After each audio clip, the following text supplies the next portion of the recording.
Се враќаме ние во студиото, почнуваме со дебатниот дел, како што кажавме, доктор Златен Мехмедовиќ, моментално директор на клиниката за физикална медицина. Доктор Мехмедовиќ, добре дојдовте во студио 10. Добро ве најдов и ви благодарам на поканата. Поздрав до гледачите на вашата телевизија. Како што кажав во најавата, и новиот министер за здравство Азир Алиу ја представи својата програма, својата стратегија за развој на здравствениот систем. Ми се чини дека во здравството имаме најфреквентна промена на министри, не знам колку се веќе смените во последните 5 години, да речеме, колку таму помина, и некако секој министр се представува своја програма, своја програма за работа, своја визија за здравствениот систем, но гледаме дека во здравствениот систем работите не одат баш така добро, како што треба. Еве, како за вовед во разговорот, можеме ли да детектираме каде грешиме, дали во погрешните стратегии, во начинот на имплементација или нешто друго? Мислам дека е премногу комплексно прашањето и не може да се даде едноставен одговор за тоа каде грешиме и дали постои воопшто едноставно решение за се ова што го гледаме во здравствениот систем. Обично, кога ќе се даде едноставен одговор и едноставно решение за еден проблем кој што е волку комплексен, најверојатно дека тоа решение нема да ги даде одговорите, нити пак ќе биде нешто што ќе даде резултат во иднина кога е во прашање здравствениот систем. Вие кажавте дека во последните 5 години не знаете колку министри се сменети. Ја мислам дека во периодот од 2017 до денес, ако не се лажам, ова е седмиот министер кој што го имаме, и што во просек значи еден министер годишно дека имаме промена барем на тоа министерско место и во основа укажува на сериозниот проблем со кој што се соочува министерот како политичка фигура пред се кога треба да се реши еден здравствен систем кој што не треба да има политички предетерминанти. Ако зборуваме за класични решавања на проблемите во таков здравствен систем, треба да зборуваме за технократски решенија, за експертски решенија кои што треба да се почитуваат и кога веќе ја споменавте и го споменавте обраќањето на министерот Азир Алиу од пред некој ден во кое што он се обрати до македонската јавност за тоа како има изградена визија за здравствениот систем и на кои основни столбови ќе ја темели таа визија. Доброто е што кажа дека стратешкото планирање, стратегиите ќе бидат на некој начин градени да бидат резистентни од политичките влијанија сега и во иднина. Тоа дава за право да мислиме дека конечно во здравствениот систем ќе се професионализира, и тоа беше исто така споменато, ќе се професионализира пристапот кон решавањето на здравствените проблеми на граѓаните, а при тоа ќе се овозможи и на долг рок едно такво професионално системско решение во Министерството за здравство да дава резултати на долг рок. Тоа превод би значило дека, да речеме, еве, системското планирање или стратегијата која тој би ја поставил, потоа не би се менувала без разлика кој министр би дошол после него? Би можела тешко да се компрометира со оглед на тоа што ќе биде базирана на аргументи. Тоа значи дека ако земеме во предвид дека во светот сега стандардите за градење на современи здравствени системи се базирани врз основа на визија за превенција на болести, промоција на здравје, примарна превентивна здравствена заштита, примарна здравствена заштита, човечки ресурси за здравството и дигитализацијата, и секако тоа мора да биде пропратено со транспарентност на здравствениот систем кон граѓаните, тогаш ќе кој да биде следниот министер ќе има навистина тешка работа пред граѓаните да објасни дека има некаква платформа, некаква програма која што ќе вети подобро здравство за разлика од она која што е базирано на овие аргументи. Да, добро, еве кога зборувам за таа стратегија за здравство, има некои работи кои можеби до сега недостасувале, не се правени како што треба, некако повеќе можеме да кажеме дека се нафрлувани само како фрази кои потоа останале само празни фрази на хартија, а сме немале стратегија која е поставена со цели со мерливи цели, со цели кои можеме да ги следиме, да го следиме напредокот низ текот на годините, како што треба да се направи една стратегија за потоа да даде резултати, да видиме до каде сме, што сме направиле, што не сме направиле, каде сме добри, каде сме потфрлиле. Дали сега гледате барем нешто такво? Решение, ако мислите на тоа дали гледам решение за тоа како може да се мери прогресот на реформите, прогресот на развојот на здравствениот систем, клучниот збор е дигитализацијата. Значи, користењето на дигиталните алатки во здравствениот систем и во било која сфера на општествениот живот е денеска нешто што е апсолутно неопходно и земјите кои што тоа нема да го имплементираат, ќе бидат во постојан дефицит, општествен, економски, здравствен, образовен дефицит во однос на останатите земји кои што успешно ги имплементираат дигиталните алатки во секојдневниот живот. Сега да бидеме сосема честни, основоположникот на современиот менеджмент Питер Дракер го има кажано следното. Не можете да го подобрите она што не го мерите. А за да имаме квалитетен систем на мерење на индикаторите кои што ги одразуваат квалитетните услуги во здравството, треба да имаме соодветни дигитални алатки кои што тоа ќе го следат во реално време. Такви индикатори за квалитет во здравствениот систем во Македонија се развиени единствено за системот на примарна здравствена заштита за 5 најчести дијагнози кои што се во моментот причина за најчестите незаразни заболувања на популацијата во Македонија. А тоа се покачен крвен притисок, шеќерна болест, дијабет, хипотиреоза, ХОП и астма. Следејќи ги овие индикатори, вие можете точно да знаете на макро, мезо и микро ниво кои доктори добро постапуваат, добро дијагностицираат, добро третираат и кои имаат добри резултати, кои здравствени институции испорачуваат квалитетни услуги кон своите корисници и како системот генерално во Македонија се справува со сите проблеми, зборуваме во однос на испорачување на здравје, здрав живот, превенција на болести. Ако создадеме систем за кратко време, а возможно е во период, да кажеме, со една добра примена и имплементација на стратегија за дигитализација во наредните 24 месеци тоа да биде остварено, можно е да имаме индикатори за квалитет за голем дел од здравствените услуги кои што се даваат во Македонија на сите нивоа на здравствениот систем, и примарен и секундарен и терцијерен, и тие индикатори, како што кажав, ќе ги користи и Министерството за здравство, и Фондот за здравствено осигурување, и здравствените установи, и лекарите и нивните тимови како индивидуалци со цел да видат и да се споредат каде биле вчера, каде се денес и евентуално да се направат проекти за тоа каде може да бидат утре. Кај нас таа дигитализација некако не оди баш добро, значи не е тоа од сега, тоа е со децении наназад. Знаеме дека доколку се вратиме уште од обидот за креирање на таа здравствена картичка, на електронска здравствена картичка кој целосно пропадна како проект, па до некакви банални проблеми со кои се соочуваат пациентите, и вие сте директор на клиника, веројатно ги знаете, не знам, почнувајќи од упути, каде што електронски упут не признаваат на институциите, не само клиники, туку и во болници, амбуланти и секаде, значи, вас ве има во систем, креирано се е во ред, но ви велат тие на шалтер, не, донеси ми ти на мене хартија. Значи, може би изгледа ова банално, но тоа е нешто со што луѓето најчесто се соочуваат во секојдневието, нели? Така да таа дигитализација кај нас многу тешко оди.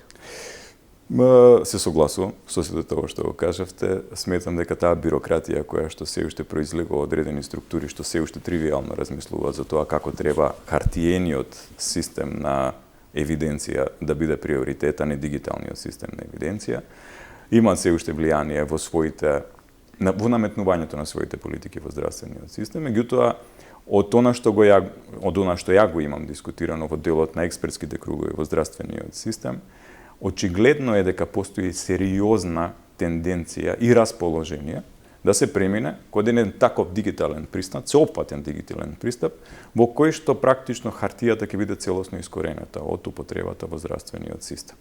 Еден од основните предуслови тоа да се случи треба да биде носењето на законот за дигитално архивирање. Видете, во здравството се работи со многу чувствителни податоци, кои што имаат сериозно значење во текот на целиот живот на пациентот или на индивидуат или на здравиот човек, како сакате. И тие податоци би требало да се чуват на долг временски рок. И сега, ако имате дигитални податоци, тие дигитални податоци треба да бидат чувани согласно соодветен закон, односно да се направи соодветна дигитална архива за подолг временски рок на складирање на тие податоци. И тоа беше еден од основните проблеми кои што требаше да се надмине со цел конечно да се премине кон целосна дигитализација. Мојот впечаток е дека здравствениот систем е подготвен за дигиталната револуција и за целосна дигитализација. Овие системски легислативни проблеми кои што треба да се решат, и тоа е секогаш карактеристика на националните системи, политички системи, да ги успоруваат процесите на реформите. Земете го примерот со Кочани, често пати се повторува во јавноста една иста реченица, дека многу е полесно за одредена граѓанска иницијатива да делува, за разлика од државна институција која што мора да следи одредени правила, норми, прописи кои што се веќе пропишани, затоа што нарушувањето на тие правила, норми и прописи носи до одговорност, особено доколку нешто тргне по лошиот пат. Доколку тргне по добриот пат, никој нема да ви забележи за тоа. Меѓутоа постојат навистина одговорности кога нешто би тргнало и по таму каде што не треба да тргне, односно во погрешна насока. Да се вратиме на дигитализацијата. Значи, дигитализацијата во Македонија има своја динамика. 2024 година во декември месец, не знам колку сте запознаени, беше практично и имплементирана во мој термин така наречената алатка дашборд, односно контролна табла, ние ја викаме. Нас не е попрактичен и го пробуваме да го домакиниме англискиот израз дашборд, што е практично идентично со контролната табла или дашбордот кој што го имате во вашиот автомобил. И тој дашборд ви дава индикатори кои што се базирани врз основа на податоци во мој термин и во кој што можете да видите точно кој пациент ви имал покачен крвен притисок, покачен шекер, имал преглед во кој што во неговата лабораториска анализа е потврдено дека има некакви проблеми што може да индицираат на некакво ендокринолошко нарушување како хипотиреоза и така натаму. И системот од реактивен го прави проактивен. Наместо вие да чекате пациентот со силно манифестирани симптоми да ви дојде во ординација да ви каже, ма знаете докторе, ја ги имам тие симптоми веќе 2 месеци.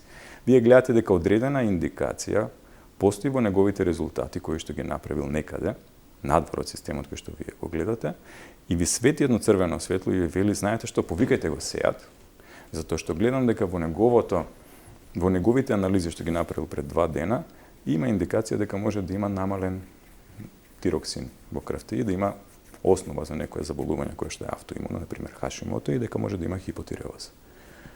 И вие го викате. Сега ти му велите, знаете што, ја мислам дека тука треба да направиме некои испитувања, почнувате рано со диагностика и со третман и ги спречувате компликациите од болеста. Тоа треба да го направи матичниот лекар или? Вака, значи тоа е алатка која што ќе биде достапна, како што кажав, на сите нивоа на здравствена заштита. Веќе постои во мој термин и тоа е во иднина нешто што ќе биде исто така промовирано од страна на Министерството за здравство, која ќе биде целосно функционално. Зборувам на сите 3 нивоа, сега во моментот е функционално само за одредени индикатори на ниво на примарна здравствена заштита и тоа е пилотирано како такво, пуштено е на тестирање. И таа дигитална алатка, како што кажав, ќе овозможи на сите нивоа на здравствен систем одреден пациент точно да се знае дека има одредени индикации дека може да има сериозно заболување кое што може да се превенира. Дигиталноста на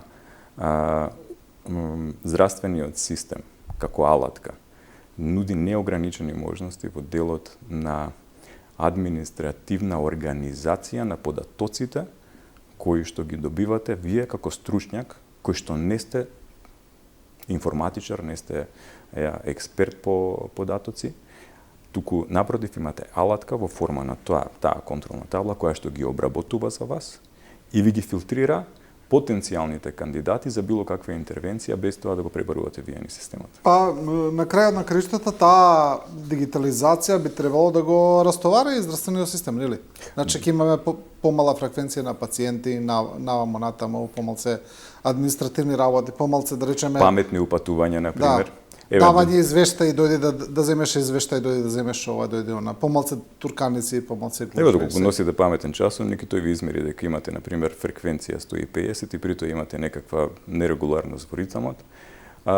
Може тие податоци да ги испрати до мој термин, без и воопшто да може да го информира матичниот лекар. Зборуваме сега за тоа кога го имале целосна дигитализација на сите податоци кои што и обработка на податоците кои што се во системот и да ви креира упат за кардиолог или за специјалист интернист, каде што ќе можете да се јавите со цел да видите дали постои некакво заболување кое што би можело да ви создаде некаква хипертромботична состојба, да кажем. Да. Ајде малку да се вратиме на стратегијата како целина, на начинот на евентуална стратегија за здравство, нели? Бидејќи ние имаме една стратегија која не знам колку функционира, постои некако на хартија, некаква национална стратегија за здравство, но тоа само така е. Постои само како формалност. Значи, доколку се прави некаква, дали нова стратегија, дали не мора и да наречеме стратегија, како и да наречеме, не е важно. Ми се чини дека и министрите некако малку ги вклучуваат стручните здруженија, факултетите, стручната фела, професорите, некако и секој министр како да делува индивидуално.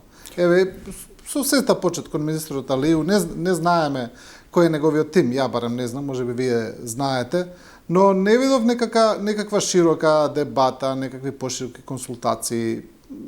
Не видовме ни од претходните министри.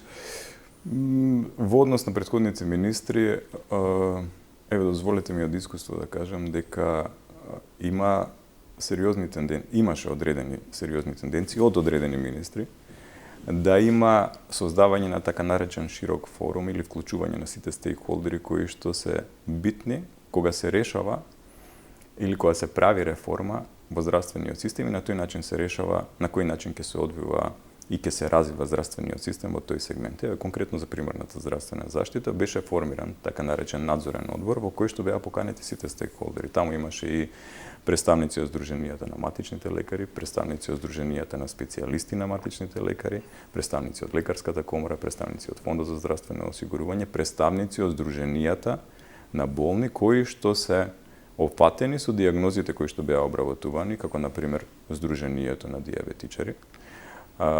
Представници од Сдруженијата Нефрон беа исто така вклучени, мислам, во тие процеси кога се промовираше реформата за примарната здравствена заштита.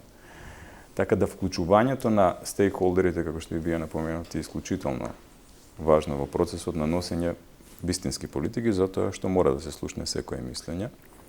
Ако испуштите некој од тие стейкхолдери, испуштите многу важна информација која што би утре во здравствениот систем може да ви донесе сериозни проблеми, враќањето неколку чекори наназад само ја нарушува довербата која што ја градите кај граѓаните дека знаете што правите во реформата во здравствениот систем. На начинот на кој што пристапувате честно кон сите засегнати страни, вклучувајќи ги, исклучително важно е тоа да ги вклучите Сдруженијата на пациентите кои што се крајни корисници на услугата, значи вклучувајќи ги нив, вие практично создавате доверба на ниво здруженија, односно читајте пациенти, и институции, односно читајте систем, со цел да може таа врска да создаде решенија кои што ќе бидат прифатливи и за институциите, и уште поважно за пациентите. Не знам каков е тимот на новиот министер за здравство. Мислам дека е се уште рано и да го промовира, затоа што мислам дека неколку дена е само министер. Очекуваме тоа во наредниот период да се случи. Во текот на оваа недела веќе е најавено состанок и со директори на некои од клиниките од здравствениот систем, така да очекуваме и лично да имаме контакт со него за да видиме кои се размислувањата и да ги размениме идеите за тоа како си да гледаме индивидуално да придонесеме во развојот на здравствениот систем. Меѓутоа, клучната поента е дека вклучувањето на сите клучни институции и стейкхолдери во државата ќе треба да биде неопходно. Без тоа нема да помине ниту еден од сите овие чекори кои што ги најави во пресконференцијата министерот Азиралиу, мислам дека е свесен дека треба во таа насока да се води. Бидејќи секоја од тие страни, секоја од овие што ги споменавме, и стручните здруженија, и пациенти, и и професорите, да речеме, факултетите, универзитетите и така натаму, секој има своја специфика која може да придонесе во оваа дебата на еден оригинален начин, нели? Секој ќе каже еден аспект од проблемот и така веројатно ќе се надополни целината. Секако, секој има свое различно искуство, стегнато низ годините, некој од страната на корисник на услуга, некој од страна на давател на услуга, некој од страна на човек кој што учествувал во образовниот систем и градењето на образовните кадри, човечките ресурси кои што ги спроведуваат здравствените услуги во државата и сечие мислење е исклучително важно во тој момент и како што кажав, земете го примерот на надзорниот одбор кој што постои за реформи во примарната здравствена заштита, каде што се вклучени сите стейкхолдери, каде што сечие мислење практично е ставено во процесот на начинот на кој што се реформираше примарната здравствена заштита. Да, бидејќи ние кога зборуваме за повторно се вратиме на дигитализација, зборуваме за имплементирање на базични, на основни некои концепти кои се уште кај нас не постојат. Претпоставам дека да зборуваме за вештачка интелигенција во здравство сме многу далеко. Иако тоа мислам дека во светот е веќе прилично реалност. Користите ли вие ChatGPT некогаш, се консултирате ли за нешто? Мислам дека пречесто го користам ChatGPT за одредени работи, особено кога ми требаат информации кои што се многу тешко достапни и за кои што ви треба многу повеќе време за да ги изфилтрирате на интернет. Да, и најчесто го користам за проверка на факти, пошто денеска во светот во кој што живееме знаеме дека има многу дезинформации кои што кружат по социјалните медиуми. Добро, јас се прашам конкретно за здравството. Во однос на здравствениот систем се уште не сум се ставил во ситуација да го прашам ChatGPT за одредена дијагноза или за одредена терапија, доколку мислите на тоа. И не мислам дека употребата на вештачката интелигенција треба да влијае врз човековата одлука за тоа која дијагноза и третман е најдобар за пациентот. Затоа што се уште, и тоа е, мислам, јавен факт и јавно е признаено дека вештачката интелигенција не е на ниво да носи одлуки кои што се поврзани со такви сложени процедури од дијагностика и третман, како дијагностика и третман на човечки организам. Меѓутоа, може да се користи ChatGPT исклучително добро кога е во прашање градењето на стратегии во здравствениот систем и одредени сугестии кои што може да бидат поврзани со развојот на здравствениот систем, така да во делот на креирање на политики тука можат навистина да се видат добри идеи. Да. Излезе неодамна еден извештај на државните ревизори за тоа дека на клиниките имаме 15 милиони евра опрема, вредна опрема која лежи скап по подруми, по складишта, која не се користи, опрема која е скапо купена, донирана и така натаму. Опрема која секако многу би помогнала на дијагностика, на лекување, на спасување на човечки животи, се разбира, во реално време. Зошто е тоа така, доктор Мехмедовиќ? Зошто таа опрема седи така? Затоа што недостасува стратешко планирање во здравствениот систем. И кога збориме сега за стратешко планирање, не мислиме за стратегии кои што би требало да дефинираат дека одредена клиника би требало да купи одреден апарат и тој да го користи наредните 10 години со персонал кој што е предетерминиран. Зборуваме за стратешки потреби на популацијата. Вие можете да купите, сега да кажеме, апарат за дензитометрија, кој што ја мери густината на коските на човекот и врз основа на тоа може да каже дали имате остеопенија, намалување на мускулната маса, дали имате остеопороза, сериозно намалување на коскената маса, сериозно намалување на густината на коските. И доколку тоа го направите, еве да кажеме, во одреден регион, каде што популацијата ви е доминантно над 60-65 години, а знаеме дека во руралните области претежно е останато возрастното население и приградските големи населби, има претежно останато возрастно население кое што е на таа возраст и им купите апарат за, да кажеме, дензитометрија. Видите, над 45-та, 50-та година употребата на еден таков апарат е апсолутно неоправдана, затоа што се очекува сегдека да се види, а над 60-та година мислам дека тоа више не се употребува како апарат. Кога ќе треба да купите одредена опрема, треба вие да знаете кои се потребите на пациентите кои што ги барате. И сега, ако зборуваме за децентрализација на здравствениот систем, ако купите еден апарат, да кажеме, еве за Штипската клиничка болница, треба да знаете дека тој апарат ќе треба да ги исполни потребите на одредена популација, кај која што веќе постои индикација дека одредена диагноза ќе биде диагностицирана со тој апарат или ќе биде одредена терапија спроведена со тој апарат. Тоа во Македонија до сега не се правеше и тоа беше најавено исто дека апаратот ќе се употребува, всушност. Меѓутоа, пред да го набавите апаратот, вие морате да ги знаете потребите на популацијата за која што е наменет апаратот. И во најголем дел од набавената опрема, која што вие спомнавте, од 15 милиони евра, која што сега е во подрумите, всушност не се земени во предвид потребите на популацијата и потребите на институцијата која што го набавувала.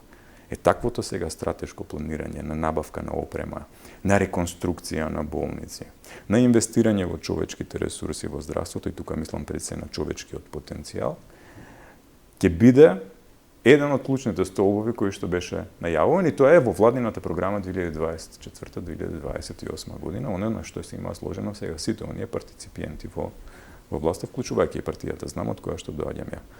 Значи, тоа е предетерминирано дека ќе биде како еден од основните елементи врз основа на кои што ќе се гради здравствениот систем во периодот од 2024 до 2028 година.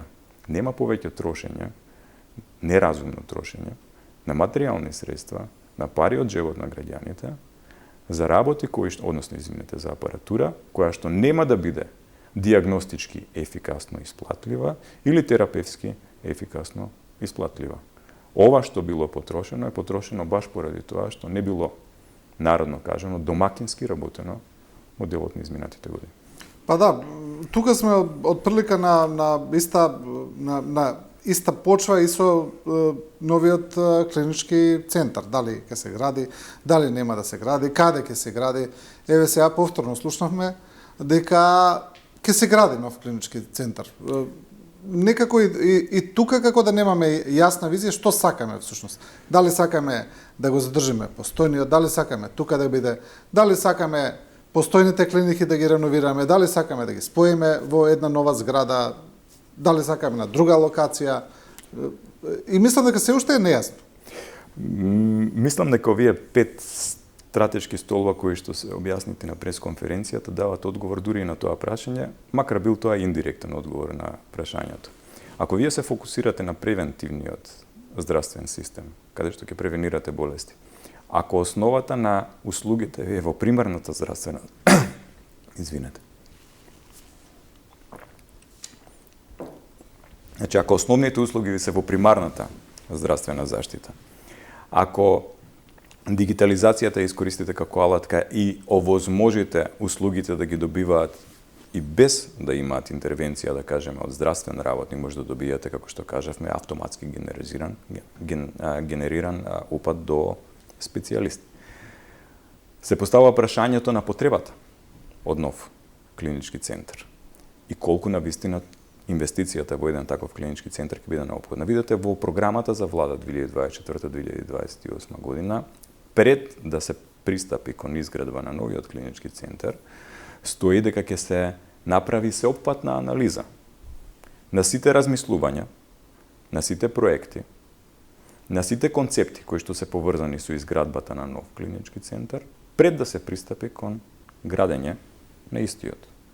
Сега, ако таа анализа сеопфатна покаже дека кост-бенефитот од градењето на еден нов клинички центар е поголемо од тоа да не биде истиот изграден, да бидат дистрибуирани средствата во други делови од здравствениот систем, тогаш ќе имаме аргумент со кој што ќе кажеме, знаете, владата има дефинитивно одлука во која што согласно документ на сеопфатна анализа е докажано дека градењето на еден ваков клинички центар, кој што ќе чини точно определена сума на пари, ги оправдува средствата за потребите на граѓаните на Република Македонија. Тоа ќе се случи во иднина, на тој начин ќе се пристапи кон градењето, така ќе биде одлучено и дали ќе се гради, и на која локација ќе биде, и кои услуги ќе ги дава, и која популација ќе ја сервисира, затоа што, како што кажав, било кој клинички центар, и тој новиот, и овој веќе постојниот, ќе треба да даваат услуги многу помали од оние кои што ги даваат во моментот, затоа што не е поентата на имање на еден клинички центар, на една врвна здравствена институција, која што представува и научно-наставна образовна институција, да служи како клиничка амбуланта, која што ќе ги сервисира основните клинички потреби на граѓаните од цела Македонија. Тоа треба да го прават регионалните центри во Македонија, например регионалните центри во Штип, како што е клиничката болница од Штип, клиничката болница од Битола, клиничката болница од Тетово, нормално и клиничкиот центар од Скопје, пред се тука мислам на градската општа болница 8 септември, па потоа дури клиничкиот центар во Скопје. Иако овие регионални центри, кои што ќе даваат висока квалитетна секундарна здравствена заштита и терцијерна, секако се разбира, затоа што се работи за клинички центри, заедно подпомогнати со примарна здравствена заштита која што е добро едуцирана, има соопфатен пристап, има надградени вештини за дијагностицирање и терапија на најчестите амбулантски третабилни, превентабилни болести кои што може да се третираат во примарната здравствена заштита. Работата на еден таков клинички центар во една таква поставеност на здравствениот систем ќе биде драстично помало до на што ја гледаме денес. И затоа, како што велам, во една таква сеопатна анализа, точно ќе се дефинира за тоа каква е потребата од новиот клинички центар, каде треба да се гради и колку треба да чини и што све ќе сервисира. Да, добро, ајде, пред крајот малку да поразговараме и за вашата установа. Прво да ве прашам, знам дека сте вие вклучени во рехабилитација на повредените од кочани. Докаде тоа, каква е состојбата на пациентите? На тие на кои вие работите сега? Мислам дека практично не постои ниту еден дел од државата каде што во моментот се наоѓаат пациенти од кочани, каде што не е вклучена клиниката за рехабилитација. Еве конкретно, пациенти доаѓаат и на нашата клиника за рехабилитација, пациенти доаѓаат и на клиниката за пластична и реконструктивна хирургија во Скопје при клиничкиот центар Мајка Тереза, каде што рехабилитацијата повторно се одвива со помош на доктори и физиотерапевти кои што ги испраќаме од клиниката за физикална медицина и рехабилитација за да бидат тие терапевски процедури спроведени на клиниката за пластична хирургија. Од вчера започнаа тимови од еден физијатар и двајца физиотерапевти да работат и со децата во болницата во Кочани, каде што се аплицира физикална терапија и секако во координација сме со Министерството за здравство за начинот на кој што ќе биде отворен центарот во Пониква, каде што треба и тамо да се одвива одредена физикална рехабилитација, односно да се рехабилитираат децата од Кочани. Сите фронтови ни се отворени, персоналот е исклучително мотивиран и постои силна емпатија за тоа да се направи максимумот што може да се даде за децата да бидат најдобро рехабилитирани што е можно. Се работи повторно, како што кажав, за голема бројка на деца. Во моментот последната информација беше дека се работи за 51 дете кое што веќе е кандидат и оди за рехабилитација и оди на рехабилитација во Кочанската болница. Во клиниката за пластична и реконструктивна хирургија се третираат тројца пациенти, од кои што едниот очекуваме денеска во текот на денот да биде префрлен на клиниката за физикална медицина и рехабилитација. И во Пониква се очекува некако уште 30 на деца да бидат сместени на кои што ќе им имаат потреба од рехабилитација. И сега видите во контекст на сето тоа, она што клиниката го има како должност кон сите останати граѓани во Република Македонија е да овозможи континуирана рехабилитација и за останатите здравствени проблеми кои што имаат потреба од таква процедура, а тука се најчесто мускулоскелетните заболувања кои што се третираат на нашата клиника, невролошките испади, мозочните удари, невромускулните заболувања кои што исто така се третираат, возраста која што возраста во која што се опфаќа процесот на рехабилитација во Македонија е од 0 години до бесконечност. Значи немаме пациент кој што немаме доминантно пациенти кои што да кажеме се само од една возраст. Туку имаме и деца, имаме и работоспособно население, имаме и популација која што е во третото доба, а за сите нив треба да се даде соодветна квалитетна рехабилитација и физикална медицина, и тоа е уште еден од фронтовите кои што ги имаме отворено во моментот, така да, како што кажав, оваа клиника како никогаш досега во овие тешки денови го дава својот повеќе од максимум за да функционира и да ги сервисира сите потреби на граѓаните. Да се надеваме тамо се разбира да оди рехабилитацијата што подобро, што побрзо за тие пациенти, што побрзо да колку што може да бидат подобри се разбира. Нема да биде тоа брз процес, сега извини што те прекинав. Тоа ќе биде процес кој што ќе трае малку подолго, и тоа е процес кој што ќе бара сериозна посветеност, затоа што работата со тие деца е работа која што е долготрајна, индивидуална, за секое дете посебно се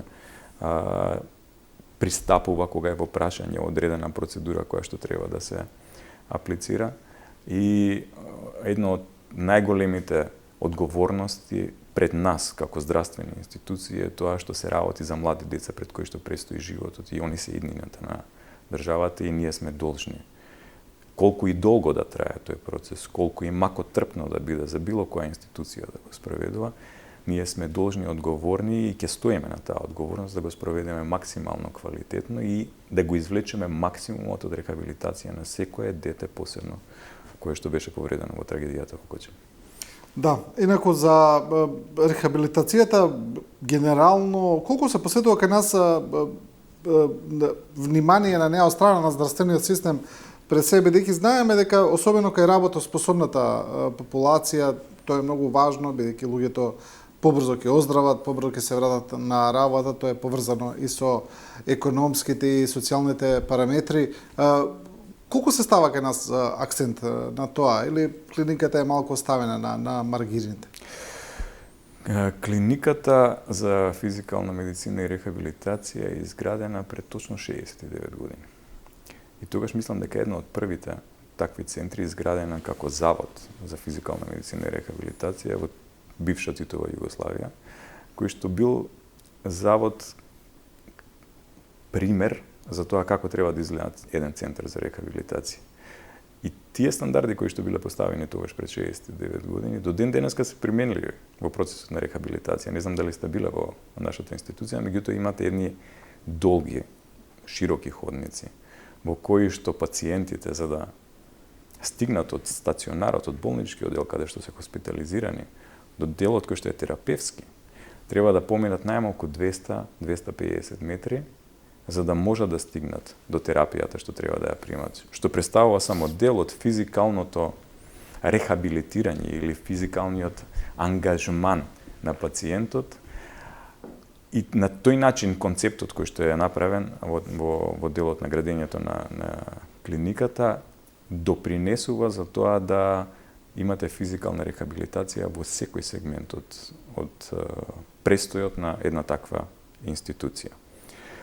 Но дали е доволно во држава во која што потенцијално секој трет граѓанин, зборуваме за граѓани кои што се на возраст, како што кажав, од 0 до 100 години, затоа што нема тука граница. Имаме, конкретно пред некој ден, имавме дете од 7 месеци, кое што имаше одредени невролошки проблеми и кое што е примено на терапија во клиниката за физикална медицина и рехабилитација.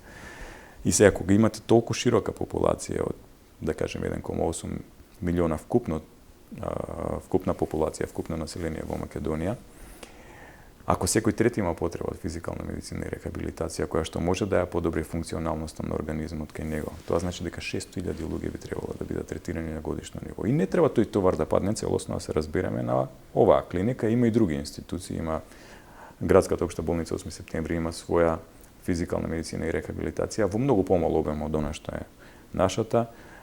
Има Штипската клиничка болница, има Битолската, има Тетовската, имаат некои здравствени домови, здравствен дом Скопје има веќе неколку центри за физикална медицина и рехабилитација, меѓутоа зборуваме за бројка од 600.000 луѓе, кои што секоја година би требало да имаат некаков процес на рехабилитација со цел да бидат функционално подобри. И го спомнавте економскиот аспект. Ако не се доволно физички способни да одговорат на одредени предизвици, тогаш доаѓаме до тоа дека немањето на соодветен одговор, соодветен сервис за рехабилитација на овие пациенти, ќе има директно влијание и врз економијата, и врз економскиот раст на државата.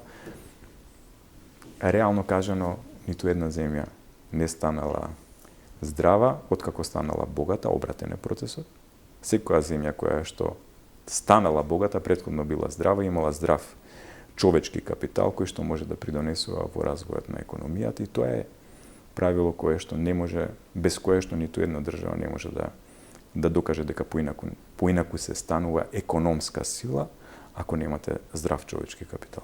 Да, и еве за крај едно прашање кое е поврзано на некој начин исто така со здравствениот систем. Тоа е за нешто што многу се зборуваше во изминативе години, тоа е за системот за набавка на лекови. Актуелно и со онкологија, но и со многу други клиники цело време слушаме за тоа дека некои лекови доцнат, па ги нема, па набавката задоцнела. Ова е многу важно во однос на терапиите, за луѓето да имаат континуирана терапија.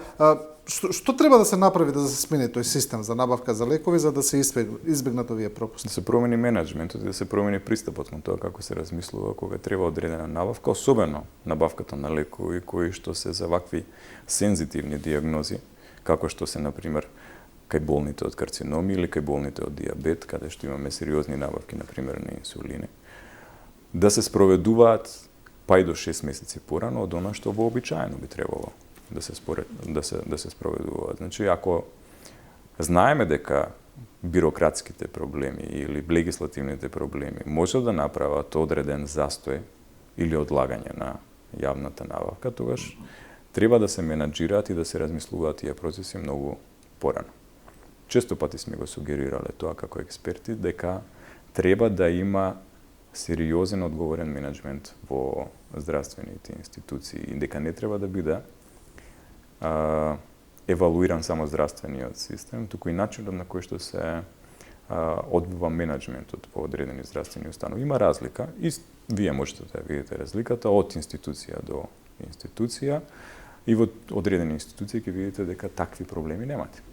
Меѓутоа дека во одредени институции па тој проблем се повторува и со промена на менеджментот.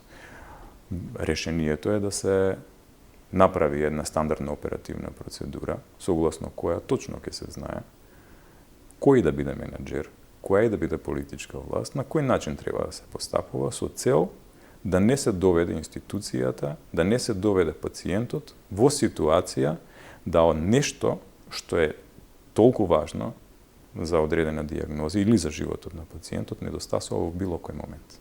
Да. Добро, доктор Мехмедовиќ, ви благодарам за гостување. Ви благодарам и на вас за поканата.